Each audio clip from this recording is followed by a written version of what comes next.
Everything's state-of-the-art. Labs, sensors, exploration gear. Seeking out new life and new civilizations to shoot and have sex with, Mass Effect Andromeda creatively sidesteps the storytelling limitations of Mass Effect 3's ending by launching a group of pioneers into a whole new galaxy. What they find there is a vast and sometimes exciting action role-playing game that kept me engaged. But after the outstanding trilogy that created this universe, it's a disappointing follow-up. I never planned to be Pathfinder. I don't know what's out there. But we're the Milky Way's best and brightest. We can do this. There's an immediate sense of mystery as the human colony ship encounters a massive, world-ruining space anomaly and a hostile new alien race led by a threatening villain. But it's bizarre that BioWare went to the trouble of shipping us 2.5 million light-years away to introduce only 2 new alien races over more than 50 hours of campaign and major side missions, and only 1 local joins your crew.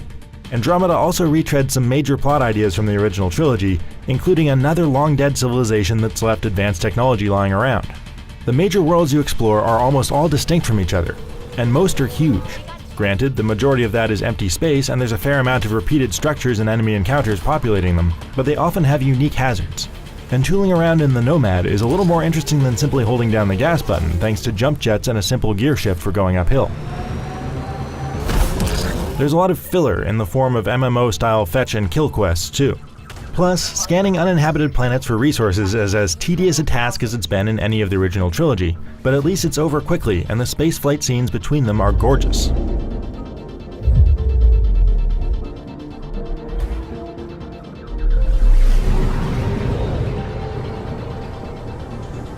Each explorable world is home to alien monoliths that have to be activated to make the planet hospitable to colonists, and whenever you see one, you know there's going to be some puzzling.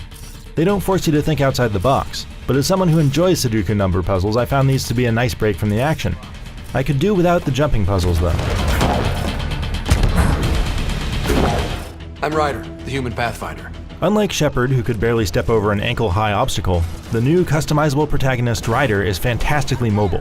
Just listen to that supremely satisfying jump jet that vaults you over nearly anything. Combined with the jet dash move, it's easy to get comfortable running out to flank enemies, giving combat a much more energetic pace compared to hunkering down behind cover. I'm still not entirely comfortable with the automatic cover system though. I'm never 100% certain it will work as I expect. This radically different class system is almost ridiculously open. You're limited to equipping any 3 of the diverse selection of abilities at any time, but you can swap out your configuration and even your class profile right in the middle of a fight. That flexibility is cool, but it makes those choices feel more like working around a UI limitation than a meaningful character decision. And it's strange that you can swap out your powers at will, but not the guns in your inventory. Your crew is a fairly generic band of Mass Effect humans and aliens. There's nothing really wrong with them, and most have deep backstories to dive into, but none struck me as memorable stars like Garrus, Tali, or Morden.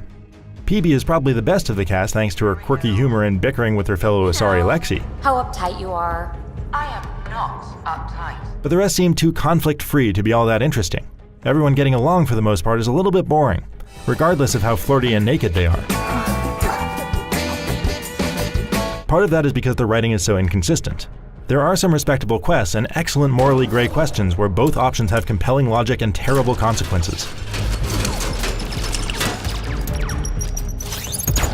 But also cheesy jokes and stilted conversations. At least the voice acting is almost universally strong enough that I quickly stopped noticing the subpar human facial animations.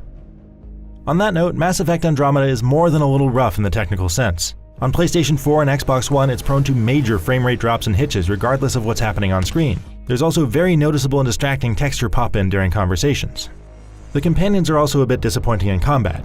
Your control over them is limited to 2 commands: stand in a place or attack a thing, and you can't pause the action to place them tactically. That's just not enough control to reliably coordinate ability combos, so you're pretty much on your own. You can't equip them with gear either. Mass Effect 3's wave-based co-op multiplayer mode returns, which allows you and 3 teammates to make better use of the power combos to take down enemies and reach objectives quickly. It's simple but more entertaining than you'd expect, and the rewards it doles out in random card packs keeps things interesting by making you make the most of the gear you have available. Someday, being a smartass will get you in trouble. Mass Effect Andromeda is an expansive action role-playing game with a few great moments that recapture the high points of the landmark trilogy that came before it. And its energetic combat and fantastic sound effects create a potent sci-fi atmosphere. But without consistently strong writing or a breakout star in its cast to carry it through the long hours and empty spaces, disappointments like the lack of new races, no companion customization, and major performance problems and bugs take their toll. For more on Mass Effect Andromeda, check out our graphics comparison, the first hours of gameplay, and the Collector's Edition unboxing.